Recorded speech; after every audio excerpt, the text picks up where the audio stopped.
In 2006, I went on a family vacation to Mount Rushmore. What my son JD enjoyed most on that vacation was playing miniature golf and taking tours through caves. So for 3 days, we visited miniature golf courses and caves. Now, caves in South Dakota, at least the caves we visited, are different from the caves I had visited in Kentucky, Ohio, Missouri, and Virginia. First, the caves in South Dakota are a whole lot more strenuous to walk through. And I found myself working up a sweat, although the temperature in the caves was between 48 and 54 degrees. And these caves also were narrow, and the paths were twisted with very steep inclines. One cave had a ladder going straight down a distance that amounted to 10 stories. Going down wasn't bad. Going back up was the hard part. But what really stood out to me was what was missing in those caves. There were very few, and the few there were very small, stalactites and stalagmites in the caves. Now those are the formations made from water dripping through the ground, causing a calcium buildup in the caves. The reason for this lack of stalactites and stalagmites was the large amount of chimneys in the caves. A chimney in a cave is a hole in a cave that goes up to the surface and brings in air. Most chimneys are barely the size of pinholes when they reach the surface. But a lot of the chimneys in the caves in South Dakota were fairly large. This meant that whenever there was a flood on the surface, the water would rush through the caves. And that rush of water wiped out any forming stalactites and stalagmites. Now, I had two major concerns in the last cave that we visited. That was the cave with the steep steps. First, I was concerned if I'd be able to climb out again of that cave. Now that concern was probably legitimate. Before we went in, they kept warning us how strenuous the trip was, and I was aware that I was not in very good shape. However, there were rest areas all along the staircase where I could stop and catch my breath. And as the tour guide pointed out, the cooler air of the caves made climbing the steps a little bit easier. Actually, as it turned out, the climb wasn't nearly as bad as I thought it would be. My second concern may have been more than a little irrational. You see, the last flood in the cave we were at was in 1972. And South Dakota that summer was struggling with a severe drought. However, some of the results of the previous flood were still visible. And the guide delighted in pointing out to us where those landmarks were. And the close and winding walls and ceiling made me feel a little claustrophobic. I kept thinking, what if water would rush through here right now? How sturdy were these walls that seemed to be closing in on me? Where would I end up if water pushed me along? Well, to make it through the cave, I had to have faith. I had to trust the experience and knowledge of our guide, although she was just a teenage girl, more interested in flirting with my teenage son than helping us. And I had to cling to the hope that as far as I knew, they had conducted countless tours since the last flood without any problems. Well, we did finish our tour without any incident, and afterwards, I was reminded there are countless things we do and face every day that demand our faith. Much of the everyday things requiring faith we don't even think about. We have faith, for instance, the light switch will turn the lights on, that our appliances or our car will start up, and that the food we eat is safe and good for us. But there are other things continually making demands on us and testing our faith, isn't there? Things like, will we have enough money to pay our bills this month? Or if the medicine we take will help us out? or if our home will be standing when we get home, or any number of other things we often worry about. After the death of John the Baptist, which Matthew records for us in the first part of chapter 14, Jesus teaches two lessons about faith. Or more specifically, through two miracles, he asks the question, how much do we trust him to take care of us?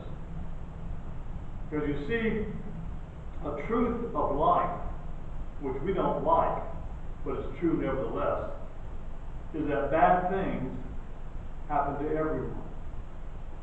What do we do when bad things happen to us? Let's pick up the narrative in Matthew chapter 14, beginning in verse 13. When Jesus heard what had happened, that is from the death of John the Baptist, when Jesus heard what had happened, he withdrew by boat privately to a solitary place. Hearing of this, the crowds followed him on foot from the towns. When Jesus landed and saw a large crowd, he had compassion on them and healed their sick. Now, it's only natural. After he heard about the death of his friend and cousin John the Baptist, he wanted to get away and grieve for a while.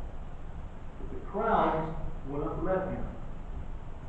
Actually, I think maybe the needs of the crowd were therapeutic for Jesus. They were a way that Jesus could deal with his own grief. Our text says Jesus had compassion on the crowd. In other words, he knew they were hurting and upset, so he wanted to do something to help them. Although verses 13 and 14, which I just read, appear to be only descriptive verses, leading us to the two miracles Jesus performed in verses 15 and following, they also remind us of a very important truth. Bad things happen to all of us. So it's not a question of will bad things happen. The only question is, how will we handle them when they come? Who will we turn to for help? In a subtle way, we're being told that when bad things happen, if we come to Jesus, he will have compassion on us.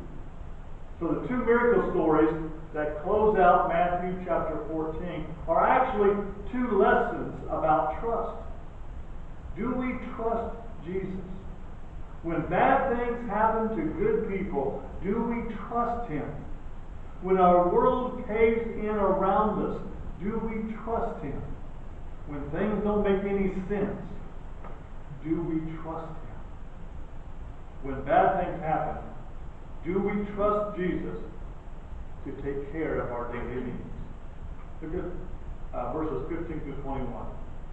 As evening approached, the disciples came to him and said, "This is a remote place, and it's already getting late.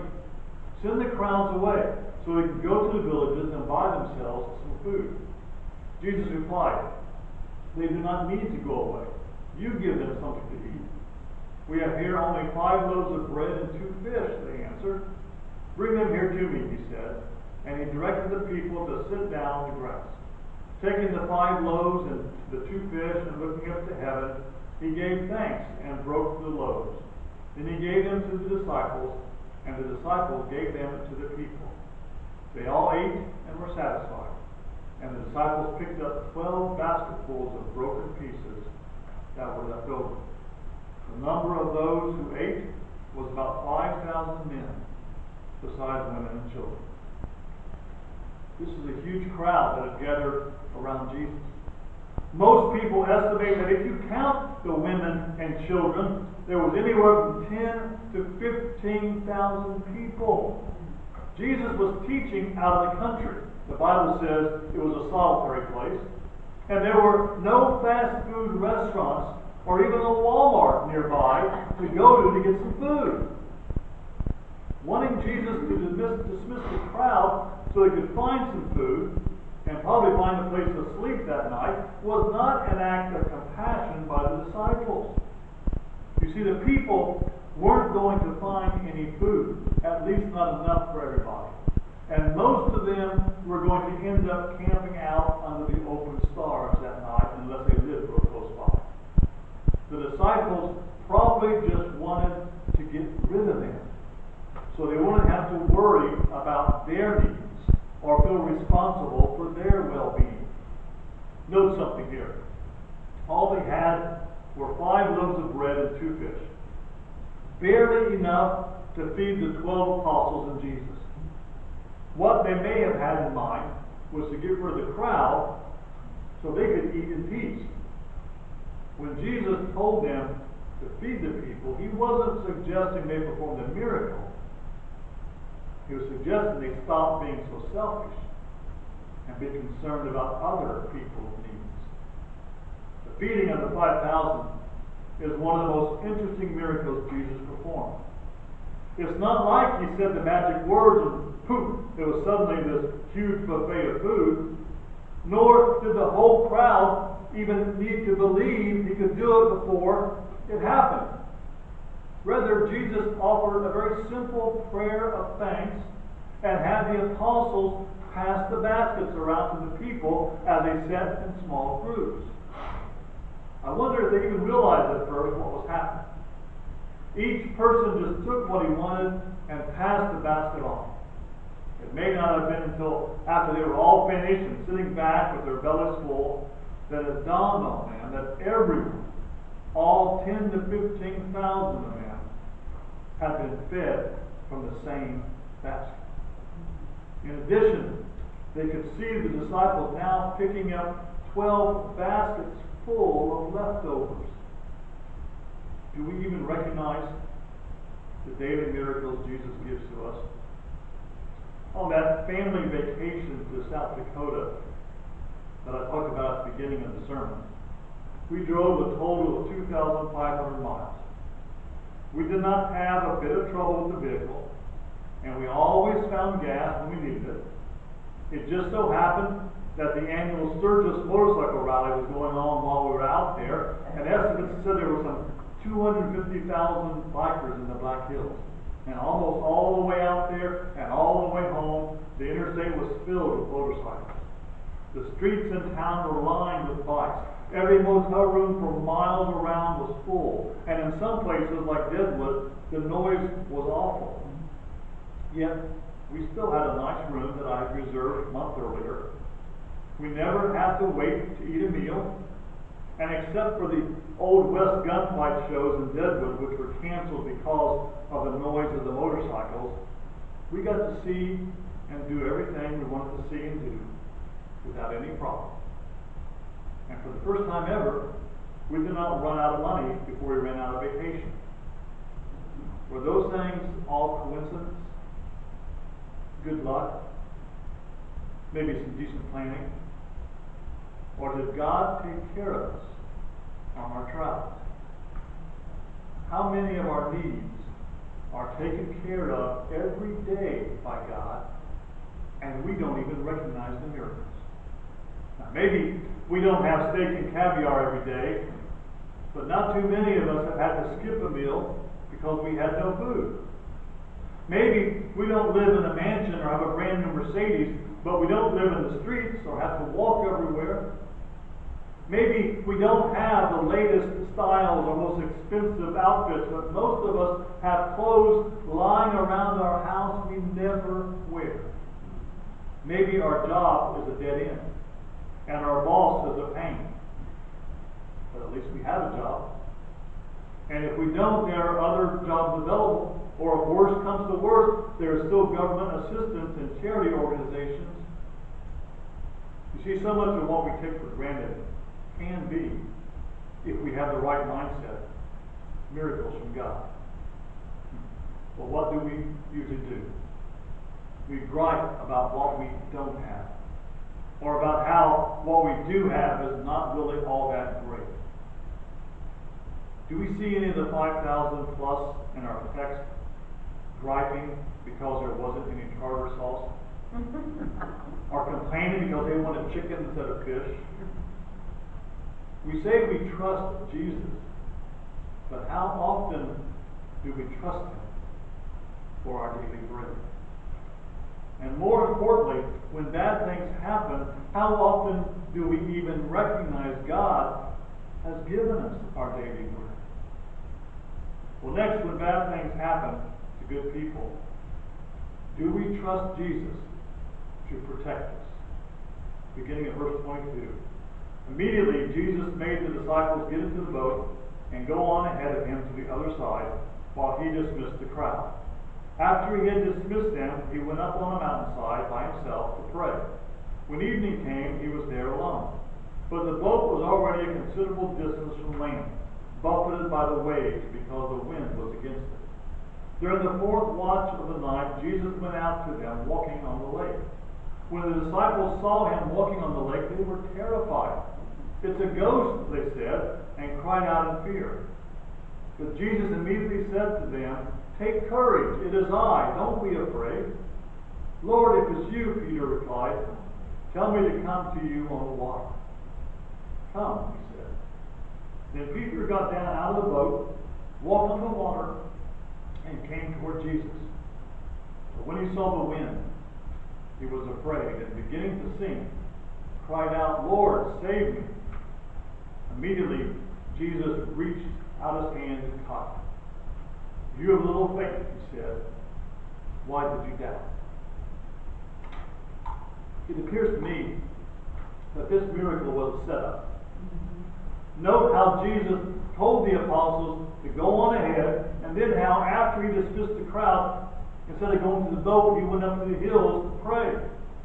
Some suggest from his vantage point Jesus could see the little boat and waited until just the right time to walk out towards it. He waited until the late hour and the unseen winds had spooked the apostles.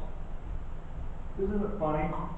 Isn't it funny here how the apostles' first reaction was to think they saw a ghost? It's almost as if Jesus was playing a practical joke on his friend, as if he was sneaking up behind them and saying, "Boo!" However, he wasn't doing this just to scare them. Jesus wanted to know if they really trusted him. Peter wanted to prove it really was Jesus out there walking on water. So he put Jesus to a test, and he said, "If you're Jesus, tell me to come out there with you and let me walk on water." When you think about it, Peter wasn't thinking very straight, was he? In fact, after he got out of the boat, it began to dawn on him how stupid his request was. What would prevent a devil or a real ghost from claiming to be Jesus and even letting him walk on water, only to get him out there by himself to let him drown or harm him in some way? And when Peter realized he was standing out on the water, far from shore, in the dark, with the wind howling all around him, his mind surely became filled with doubt and mistrust.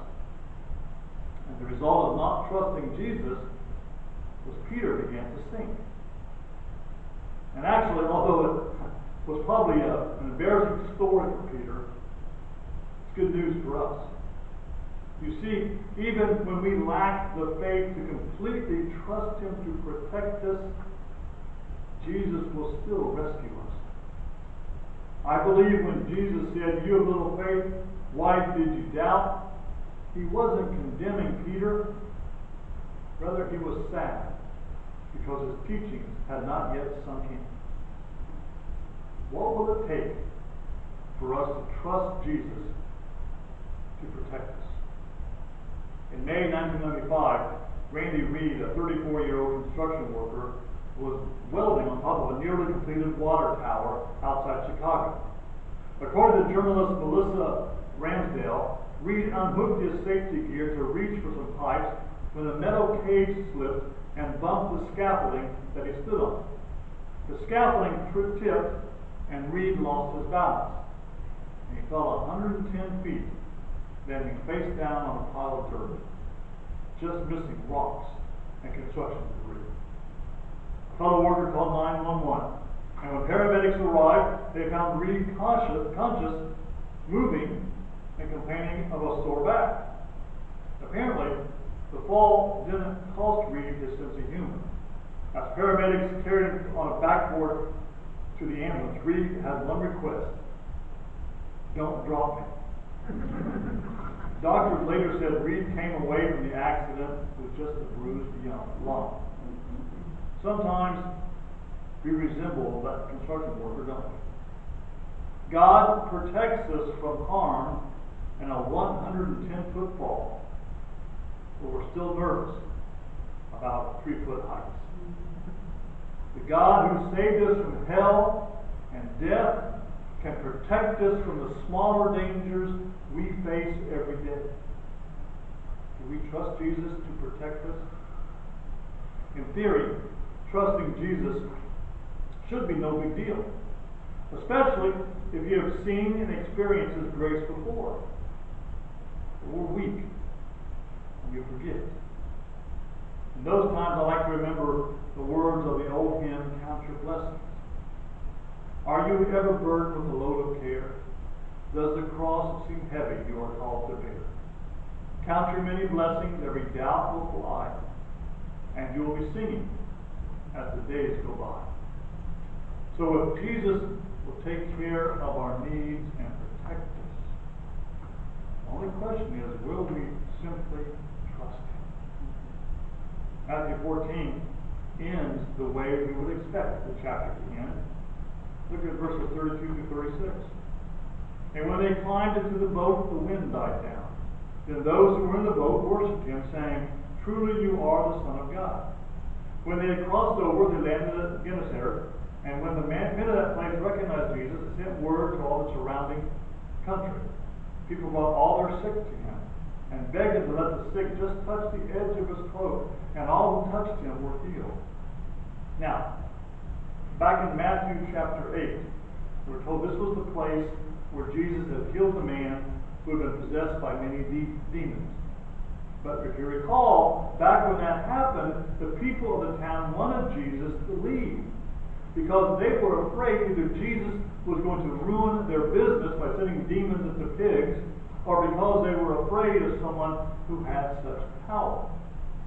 However, in the time between Matthew 8 and Matthew 14, they had come to their senses and decided Jesus really was the Son of God and wanted nothing more than to touch and be healed by Him. When the apostles saw what the apostles saw happen on the lake, it was also a huge reminder to them of who Jesus was.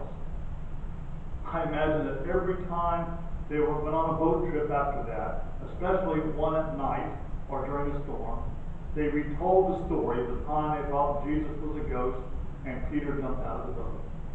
They always remembered that. From this point on, the men of Gennesaret and the apostles' trust in Jesus was based on what they had seen before. Whenever they faced new trials and new tribulations, they remembered how God had provided before. When we face problems in our life today, both our daily bread problems and the big crises we face, we need to remember how Jesus has always protected us in the past. And if He did so in the past, why won't He do it again? When bad things happen to good people, do you trust in Jesus?